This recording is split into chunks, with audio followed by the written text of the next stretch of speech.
Are we all here? Good morning. It's the Waz, the Free. All your friends are here. If YouTube is working, it's a good morning. What? If we're working, it's a good morning. That's true, too. If we're breathing. Good one. It's a good morning in Ferndale, Michigan.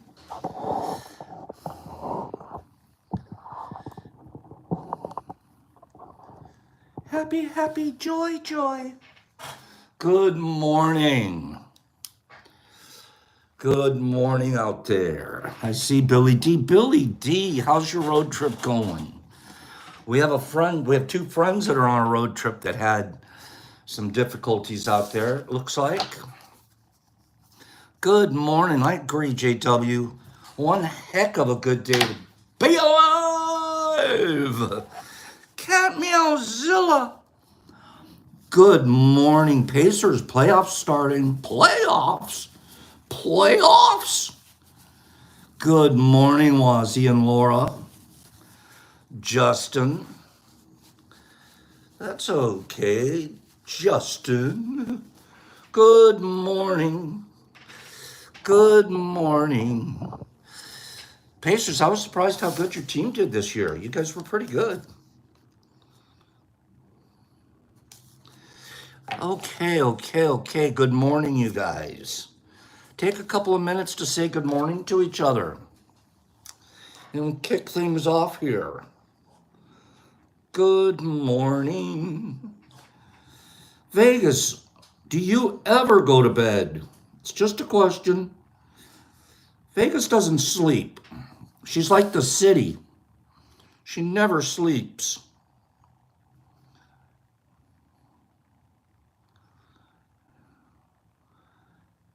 Good morning. Where's my music? Good morning to you. What's going on here?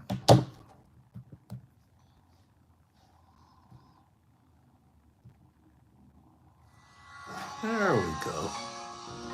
Good morning. Wizzy Waz. Good morning. Good morning, T-Crew. Is Trent out there? Trent, are you listening yet? Trent usually comes on at the end lately and just says goodbye to everybody. But Trent, are you on there? Are you listening to us this morning?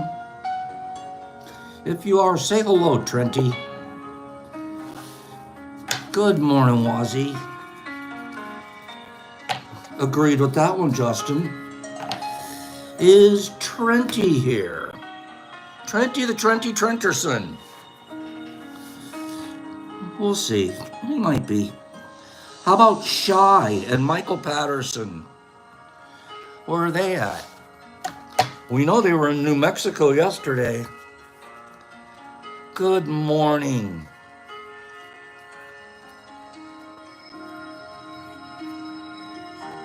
Oh, JW Owen, you're already getting your okay, Free. Good morning, Free. So, Justin, you're already getting your bets in? I mean, JW. Jesus Christ is always here. He's omnipresent. The spiritual journey is one of constant transformation. To grow, you must give up some of the struggle to remain the same and learn to embrace change at all times.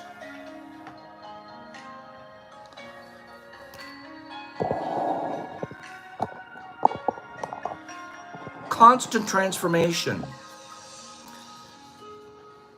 Changing, not changed. Would you like to go beyond yourself? Would you like to feel no edges?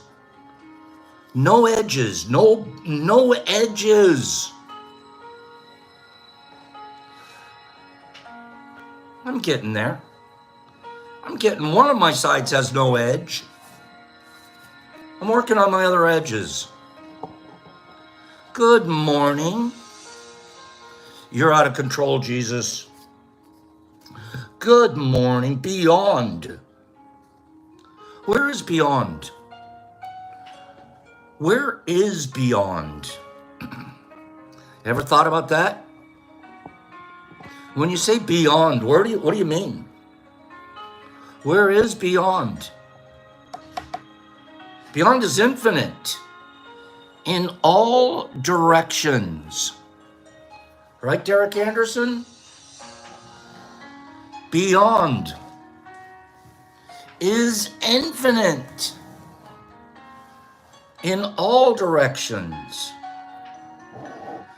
Beyond is behind you, and yep, and it's in front of you, and it's on every side of you. It's in you and it's out of you. Pops, that's beyond. Yeah, I know. I like this one. Beyond.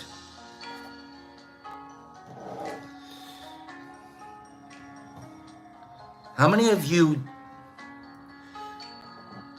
men out there are still boys at heart? Give me a show of hands. Men out there that are still boys at heart. I'm raising my hand right now. My hand's up, HB. I'm still nerdy. I still love toys, especially boy toys. How many of you men are still boys at heart? Okay, we don't have to tell the girls all the time, but we know it between us. Right? The old Hot Wheels, that's a good one. Who would show up? I like that. Every man's got their hand up. That's perfect. Who would show up to this?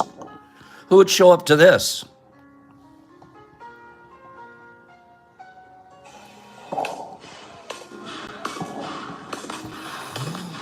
I want one of those boats really bad, you guys. And I'm not a violent person. I'm just not that violent. But who wants a ship?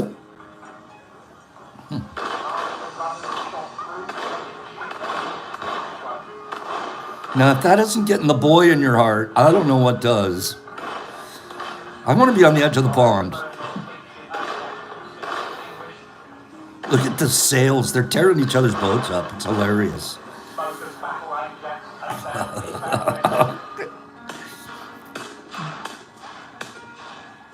Like, who wins? Right, Waz? Look at that. Wazzy, I gotcha.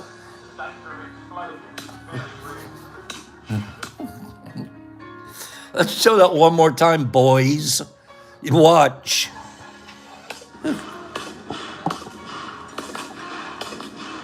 I want in too, four leaf. Preach on a pork pow. Look at you kids, you're having fun. Just thinking you're playing.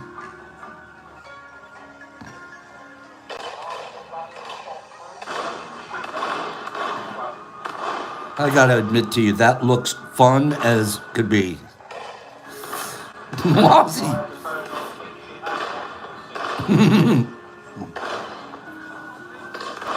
Give me 5 people that would play that game. You, Kirby. Give me 5 people that would play that game. Give me 5 people. I'm here. I'm definitely in. Absolutely, I'm playing. Can I have a boat, please? HP. Not if we keep practicing. That was pretty fun looking, wasn't it? That looked fun. How do they do that? Oh, I need another light. I'll fix that today. Okay, climb the mainsail. I lost my leg. I'm in. I saw that. I've been watching it. I've watched it about 5 times. I said, I know my friends will play with me. Okay? I need a parrot. Yeah, what are they shooting? BBs or something, Joe? Yeah, I'm sure they cost some money, but I'll see you next week, you guys. I'm going to go fix my boat. I'll be back next week. I'll get you next time. Okay, nerdy. Nerdy says, Testosterone spurt made his beard grow 2 inches. That's funny, Bert. You're right, nerdy. You're right. I think you're 100% right. I hope whatever you want me to be the Killjoy. I'm gonna be Killjoy. I hope they were shooting biodegradable cannon balls. I don't care. I honestly don't. I should. I know I should. But when you're in the middle of a battle, you don't biodegrade this.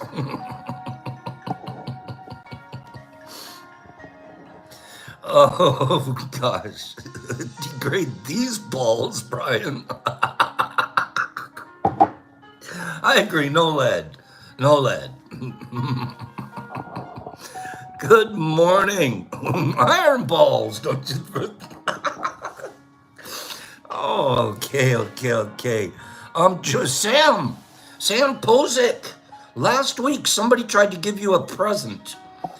Somebody here, Corey D. was trying to give Sam a present. So, Sammy, what I need you to do is send Pops your address.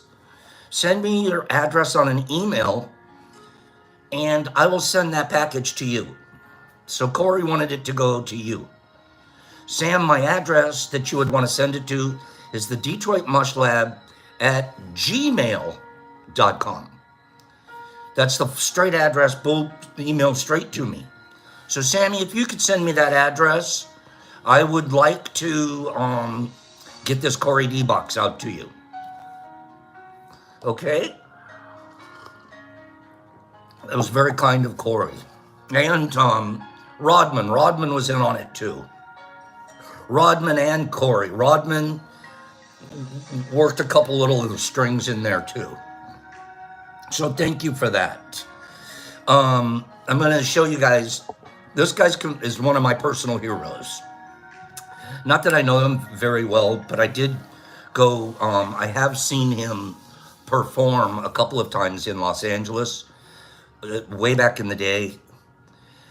And I've sort of watched him as he's aged like Pops, this gentleman.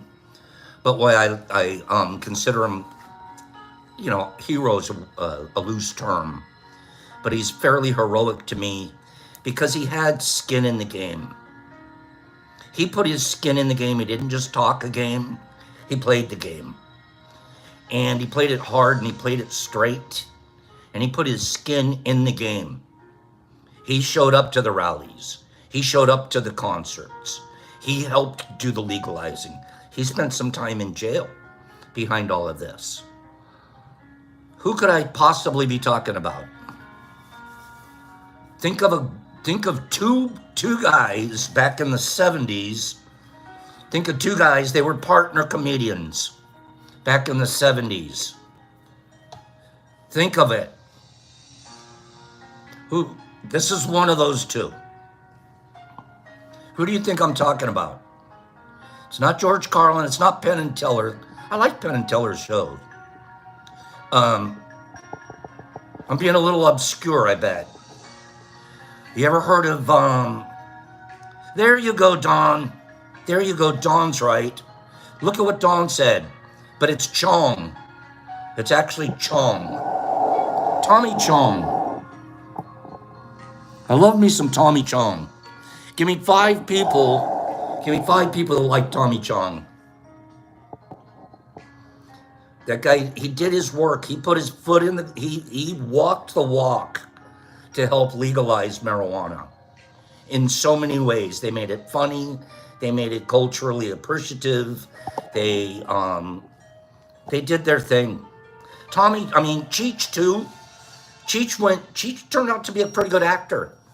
Cheech did some real nice acting situations on TV. But Tommy,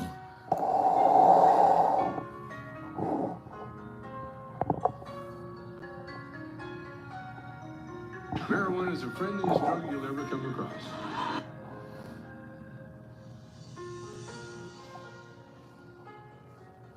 Marijuana is the friendliest drug you'll ever come across.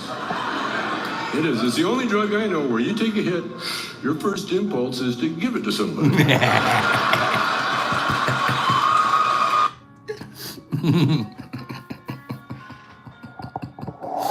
That's a good drug.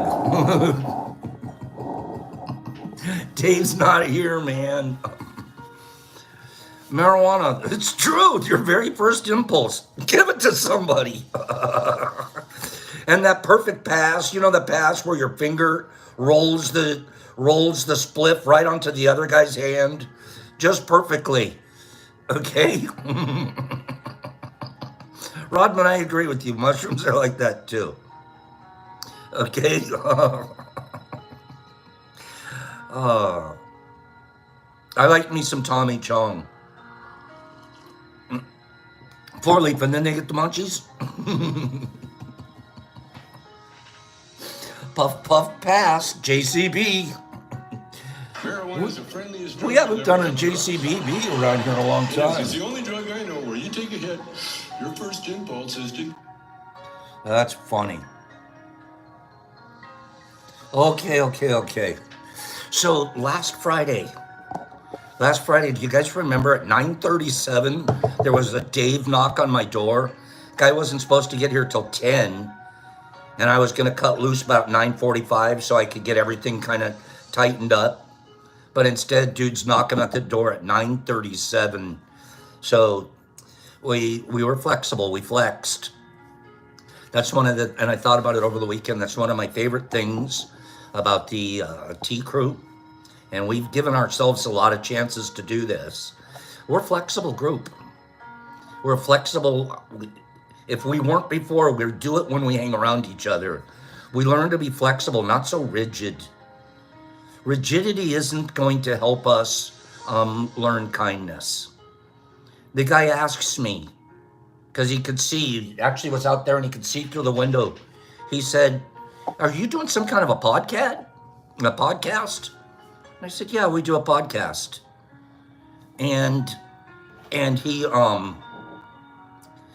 he said, "Well, what's your podcast about?" I don't want to necessarily tell somebody that's about to inspect my house for as many flaws as he can find to get some money off for the new buyer. I'm not about to tell that particular person everything. Okay. Jesus, I could have said that. All right. So I didn't really remember the flex we had to do at the Mush Festival was very flexy.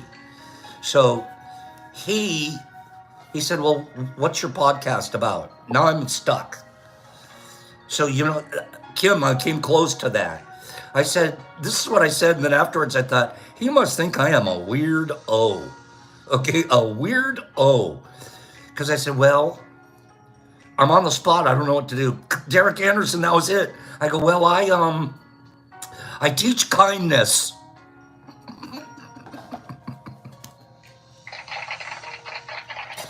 That's what I told him. He looked at me like, oh, okay. Oh, I see. I'm like, I don't know what else to say. Oh, God. I teach kindness. And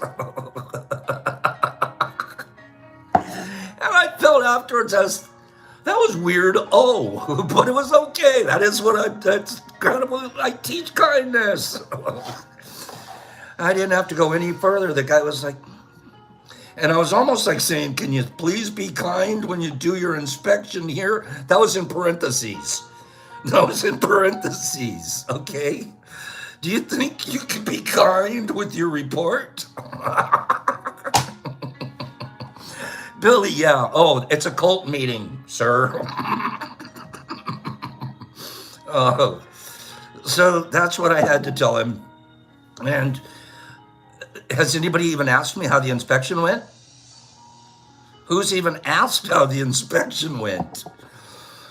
I'm not kidding you. That was my answer. I know it came out because I was still trying to kind of, I don't want to tell them I'm in there showing people how to grow psilocybin mushrooms. Would you please inspect my house? clean, they always give you a list, no matter what. They've got to find something. It was a really reasonably small list of things. And then I'm like, okay, so what's my next move? Do I have to fix those items? And then, no, the owner would like $1,000 back in contingency, and they'll take care of it. They'll take the house as is. I said, for $1,000, I'm in, or I'm out. Right, Jesus? So I'm out. Done deal. Okay? I'm not going to Home Depot and standing in line. You guys take care of, they always come up, right, Derek Anderson? And it probably would have cost easily that to just take care of it. But then and then they'd have to come back and re-inspect, and they'd have to do all of this other stuff. So Brian C., I stuck a fork in it. I'm really excited, but I'm also, Ben, I am, but not a medical doctor. Not a medical doctor. Anyways, so that's what we did. We got that taken care of. I've been here 4.5, almost 5 years. 4.5, almost 5 years. I moved here from California, Southern California. I had property there. I sold it, moved here.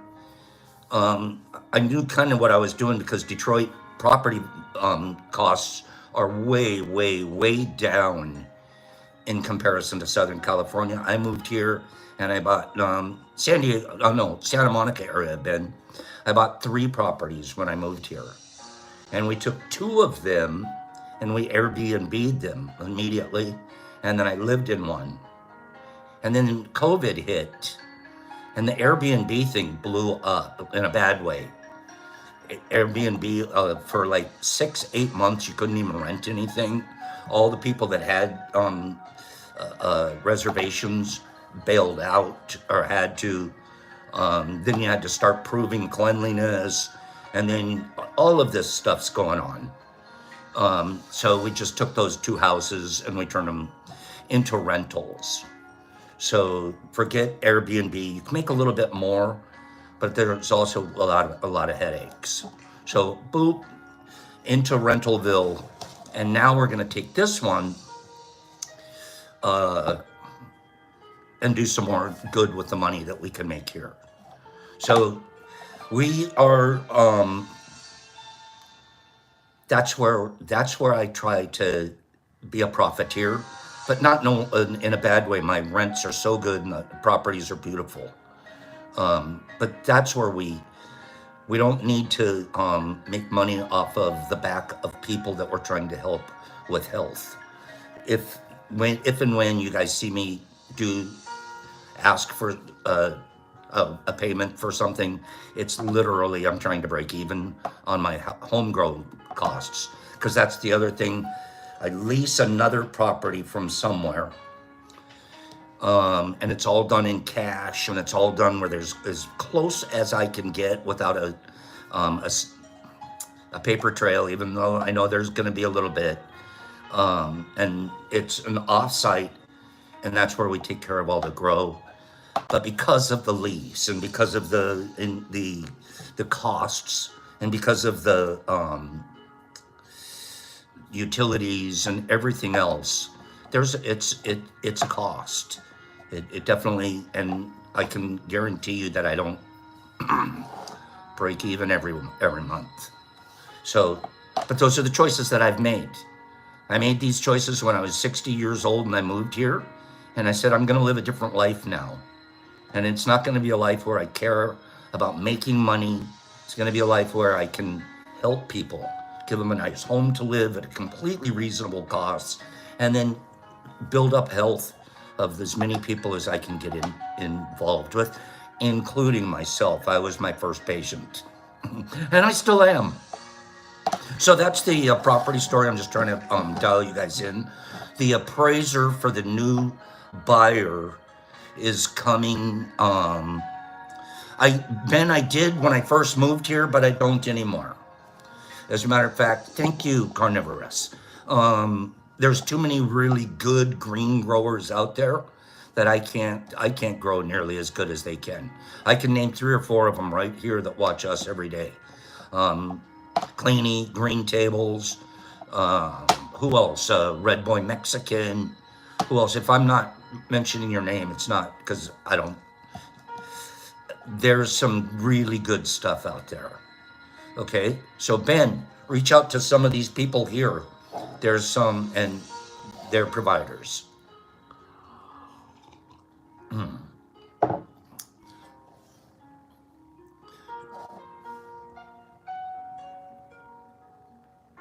So this coming Thursday, good morning, Paige. So this coming Thursday, somebody reach out to Ben. Ben, connect with somebody here and see what they can do. Ben, reach out to a couple of people out there. I gave you a couple of names already. Green it up. So this coming Thursday, 9:45, we think that the appraiser's going to be here around 9:45. So we might have to get the Dave knock and cut it short again. Okay? Next week, the beginning of next week, I'm going to give a calendar of the day. A couple of days I'm going to have a garage and extra lab sale here.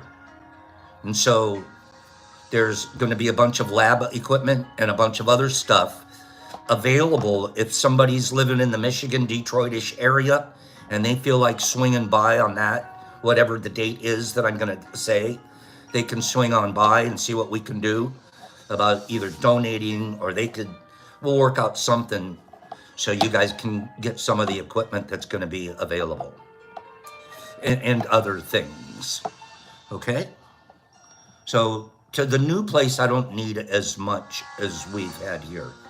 Those of you that have visited here have seen the lab setup. It was pretty extensive, but then we practically repeated the same thing over at the grow house. So I ended up with 2 situations that I really don't need. And there's a form for me, there's a form of gluttony in it. To have 3 of something and I only need 1, and I know 2 people that could use the other thing. What do you think I should do, Derek Anderson? I should teach the home pro kindness. Okay.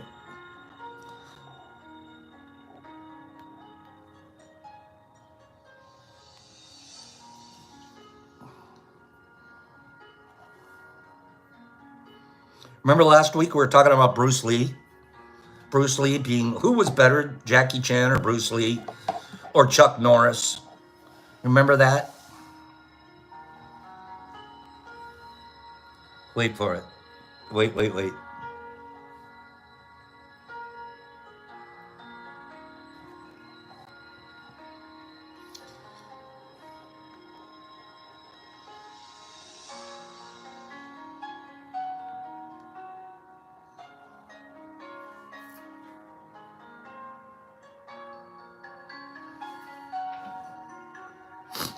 You guys remember Chuck Norris? We talked about Bruce Lee.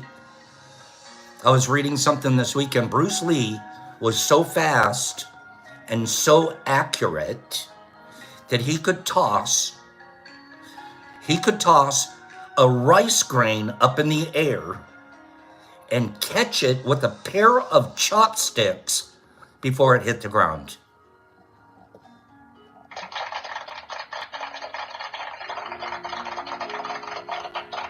What? I can't catch a chicken with a pair of chopsticks. 1 rice grain. Good morning, Mushmouth. 1 rice grain. Throw it up in the air. Grasshopper. I loved that show, Kim. I used to wait for the David Carradine Kung Fu show. And I couldn't wait to see the little kid walk across the grass, the rice paper, on his way to the blind master who's holding something in his... When you can, take the stone from my hand, grasshopper.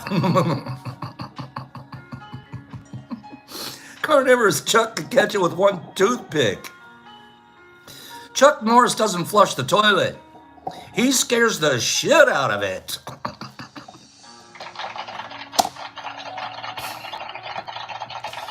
Okay. When Chuck Norris was born, he drove his mom home from the hospital. Get in, Mom.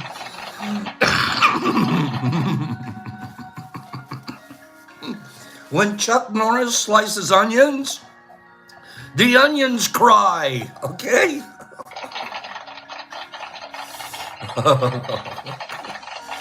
All right. When the boogeyman goes to sleep at night, he checks the closet for Chuck.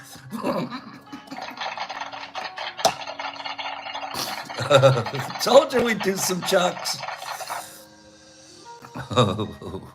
You want to hear this one? This one's kind of creepy. I'll tell you a creepy one no one knew about Chuck. He uses a ribbed condom inside out, so he gets the pleasure.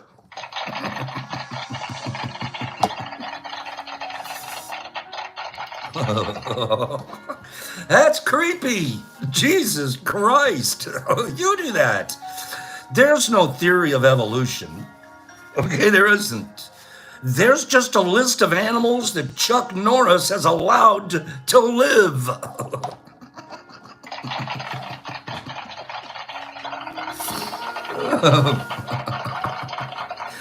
Chuck Norris doesn't write books. The words assemble themselves in fear of Chuck. Okay?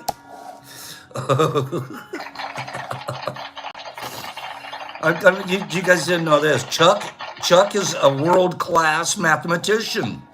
He can divide by 0. Okay?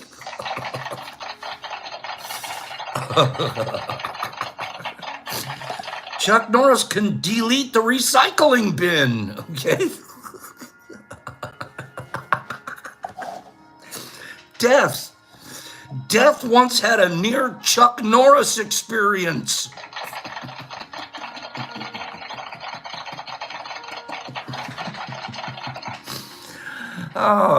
Chuck Norris knows Victoria's secret.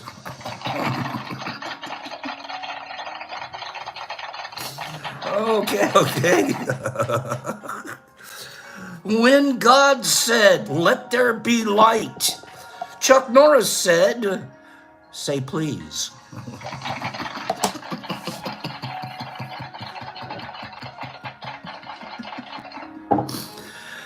Okay. Anybody, are these good?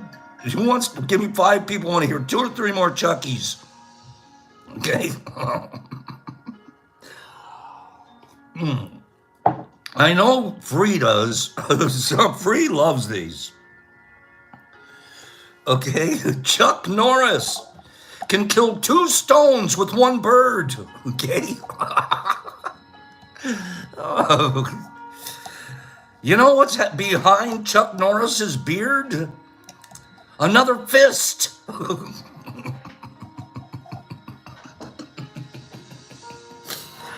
Chuck Norris destroyed the periodic table because Chuck Norris only recognizes the element of surprise. Okay.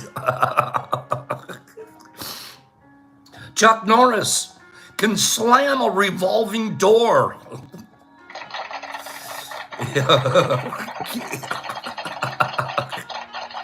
It's crazy. When Chuck Norris does push-ups, he's not pushing himself up, he's pushing the earth down, okay?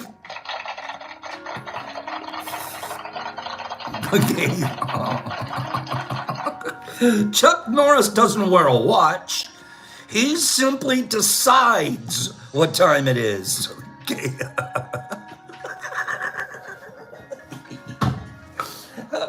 All right. I'm going to give you one more Chucky. I'm going to save a couple for this week. We're chucking it this week.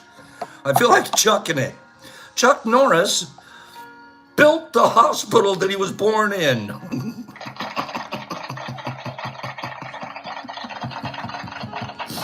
Chuck Norris counted to infinity twice. Chuck Norris gets a refund before he files his taxes. Oh, gosh, darn it. Texas Ranger Chuck. That's some good stuff right there. Those are our Chuckies for today. Okay? We'll do a couple more Chuckies this week. They are pretty creative, okay? Why does Chuck get that reputation? Where'd that reputation for Chuck come from? Oh, because he was the world champion 7 times? Something like that. Okay. That's all we've got for Chuck for today. Oh, Joe D's. We all have that. Chuck's not special in the weenie department. Okay? He's a badass. Chuck? Just the name. Notice we don't call him Charlie. We don't call him Charlie Norris. That's Chuck. That's Chuck, man. Good morning, Shawanda. Okay. We will do some more. Give me 5 people. Give me 5 people that want a couple more Chuckies this week. Can I chuck a few more Chuckies at you this week? Yes or no? Give me 5 people. We'll throw some more Chuckies at you. I saved a bunch. Okay, there's a bunch of really funny ones coming. All right, we'll chuck it up again some more this week. Chucklers. We'll do some chucklers. I'm going to read an article to you out of Radical Mycology. There's that big book written by Peter McCoy that we refer to very, very often. This article makes an enormously good point, especially relative to how little education we get in the Western culture, Western civilization, about mushrooms and their positive effects. And I'm not just talking psychedelic mushrooms. I'm talking fungus and mushrooms in general. And of course, I also think that psychedelics are something that are quite consciousness enhancing. And given the state of the world, I think it's pretty important that we work on being more conscious and more aware, more present, and kinder.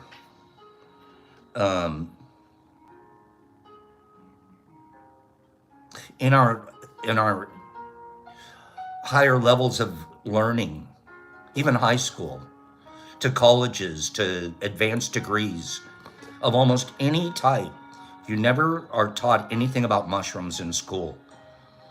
We just aren't. That is not, it's like a subject that is close to deliberately avoided, if you think about it. It's actually very close to, because there's so much, and we cover it here. We talk about history, we talk about theology, we talk about sociology, anthropology, all of these, and how mushrooms and history, how mushrooms dovetail into that, right?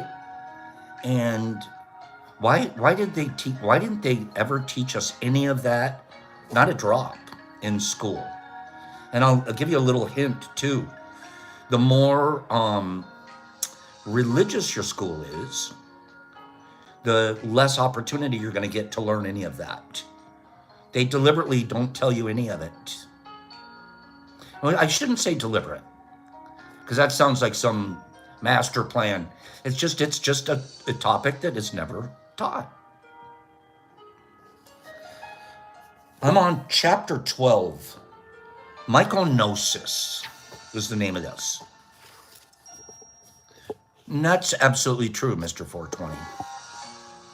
Of all the forms of human fungal relations developed throughout time, perhaps none is more controversial than the experiences countless societies have held with the fungi that alter human perception of reality. Yes, nerdy, that's correct. Indeed, psychoactive fungi have played a significant role in the cultural development that led to modern forms of civilization. We see it in their practices. We see it in their art, cave paintings. We see it in little forms that we have found in excavations. Mushrooms have been a big part of early civilizations. But then all of a sudden, today, taboos against accessing altered states have limited discussion on the importance of these fungi, whether historically or contemporarily. Many mycologists discover their fascination with mushrooms by experiencing these altered states first. That's where we come to our first I want to know more about this because you had an experience, not because you were taught up front. Many mycologists, yet later, we become unwilling to admit these origins for fear of ridicule. Didn't I just do that on Friday with the inspector? It really wasn't fear of ridicule. It was like trying to be smart so the guy didn't think he was, just limit my opportunity to make a mistake here. But we don't tell everybody, do we? Excuse me, a little bit of a runny nose this morning. We don't tell everybody. What do you do for a little bit? I'm a farmer. I don't tell everybody. That's interesting, because if anybody would tell everybody, it would be a pops. And it's not fear of ridicule, but it might be of acceptance or judgment. Now I'm getting better at it because I got about a 5-year practice on my program. But Billy D, you agree, don't you? We don't tell everybody. And that's not because there's something wrong with us. It's because society programmed us that way.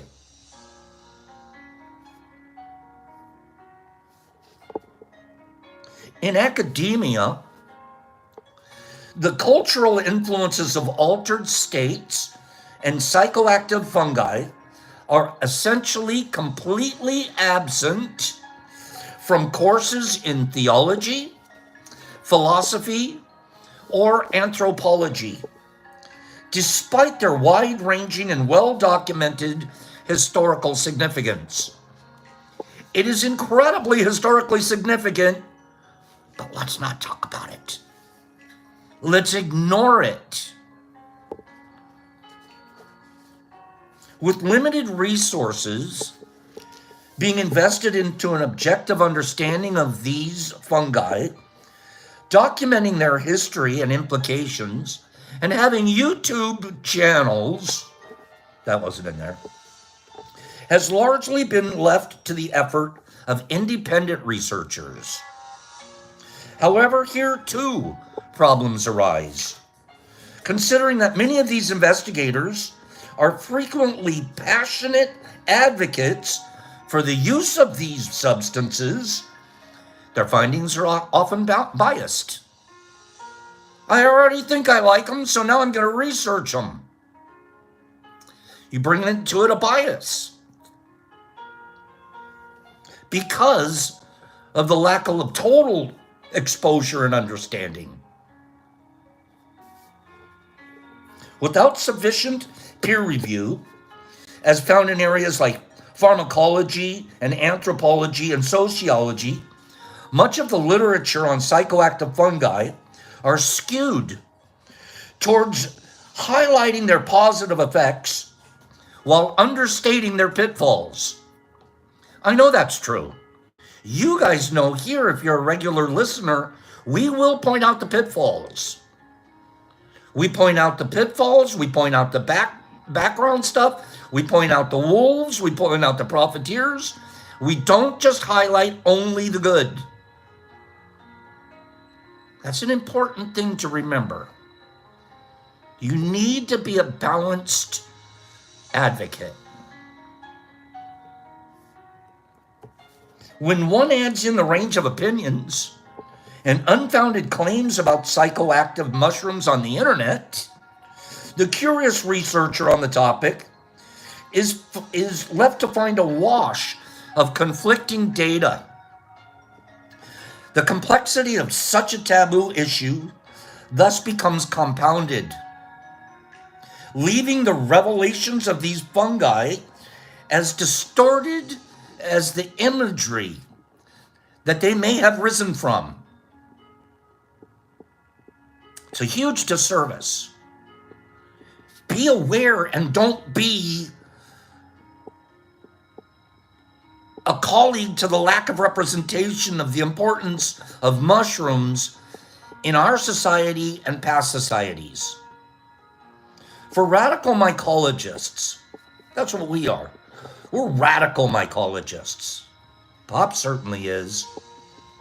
The question of how psychoactive fungi can influence resilient people or societies is equally complex.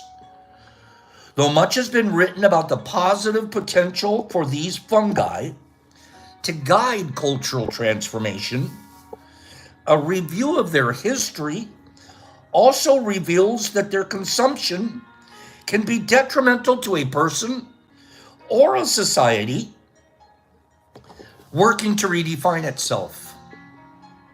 To fully account, to fully account for the unique traits that these fungi offer, all of these historical impacts must be assessed. Otherwise, false assumptions can readily be placed on significance of these fungi, potentially with unforeseen and wide-ranging consequences.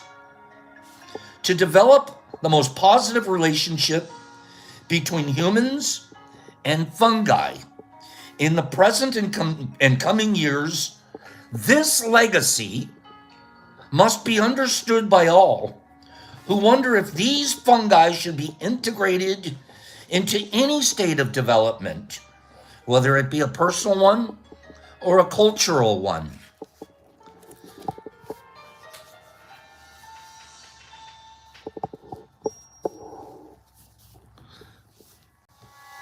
Is that ringing true for any of you out there? That's the beginning of this part of our lesson. Let's take a balanced approach. Understand the good and the positives and the negatives. Understand and be willing to take in the stuff that you weren't aware of. The varieties of psychoactive fungi. The first step in studying psychoactive fungi is to classify their forms, functions, and chemistry. Of the roughly 30,000 documented species of mushrooms, about 200 are known or suspected to be psychoactive. About 200 out of the 30,000. Most commonly encountered psychoactive fungi can be divided into two categories based on whether their active constituent is psilocin or muscimol. The psilocin-containing mushrooms are those most commonly used for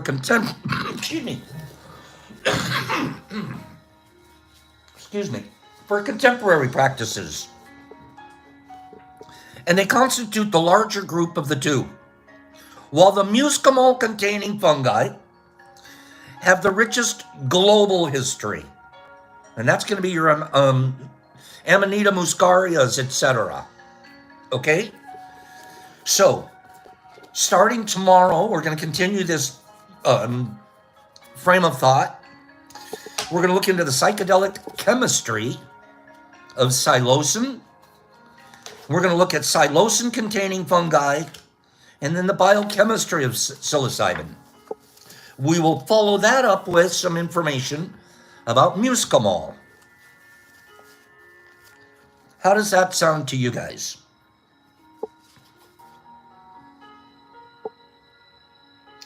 We're going to even look into the bluing reaction of psilocin. Okay? We're going to talk about some of this psychedelic chemistry. What is it that we're doing and talking about here? Let's look at it from all sides, bringing as little, it's almost impossible to not bring personal experiences, but let's subtract our bias and let's approach this with a scientific mind and empirical experiences. So we'll continue on with that tomorrow. I'm excited to look into this with you guys. I've been reading up on it all this weekend, and I'm like, this is absolutely something that we should be talking about on our show. Okay? So for now, let's do our reading for the rest of today. Oh, no. I got to do a giveaway. Giveaway, what am I talking about? Give me a number between 1 and 50. I'm going to give away a pack of 5 grams of supplementary supplements. Give me a number between 1 and 50. Give me a number between, you can put up to 3 numbers on your line at one time. The first person to give me this number that's in the chute is going to get, and is in the United States and over 18, we'll be sending off a pack of, there it is, JCM. JCM said 35, and by golly, by 35, you're right. JCM. Send me your address. At the Detroit Mush Lab. The Detroit Mush Lab, that's all one word, at gmail.com. The Detroit Mush Lab at gmail.com. Send me your address, and we will send you off a pack of supplemental supplements. Okay? And you should know what that means. All right. So we'll get that out to you. Until I move, just some people are going to be asking, we had a website, the DetroitMushLab.net website. It is on suspension right now. Not that for anything that we've done wrong or anything. JCM, I just said it, but I'll say it again. It's the Detroit Mush Lab, all one word, at gmail.com. Okay? That's how to reach me right now. The site is, we didn't do anything wrong. I took it on suspension until I get to my new spot and get things going. But for now, I couldn't do both. So for now, I suspended the website for a minute. To be perfectly honest with you, my friends and others, it's been very low return on having it even available, and the risk that sits out there every day for somebody that shouldn't see it, versus the orders that have come in. It hasn't, the profitability level, it doesn't come close to the risk level. And when I say profitability, I'm not talking about my profit. I barely pay for the site. So we have to be wise, and there's a big risk when you're pulling a website out there and you're doing the things that Pops has been doing for a few years. Maybe it's time to take a step back, reevaluate, look at this, and attack it again. And that's where we're at, only because of this whole shedding and moving to a new place, and we'll set things up again. Glassic, if you ever want to order anything, it's still available other ways. Email me, and we'll still be able to get you things. We're just not looking at keeping the site active until I get to a new spot, and then we'll reactivate and get things going again. Give me 5 people that makes sense to. Give me 5 people that makes sense. Just because the site might be down doesn't mean that we can't still do everything that we were doing. We're just approaching it straight from my email for right now. Okay? Yeah. So I hope that does make sense. And Joe, you know what? We've been running that risk train for quite some time, and we knock on the universe's wooden head. we've done really well. Okay? You're welcome. The email address is, it's the same thing, the Detroit Mush Lab at gmail.com. Okay?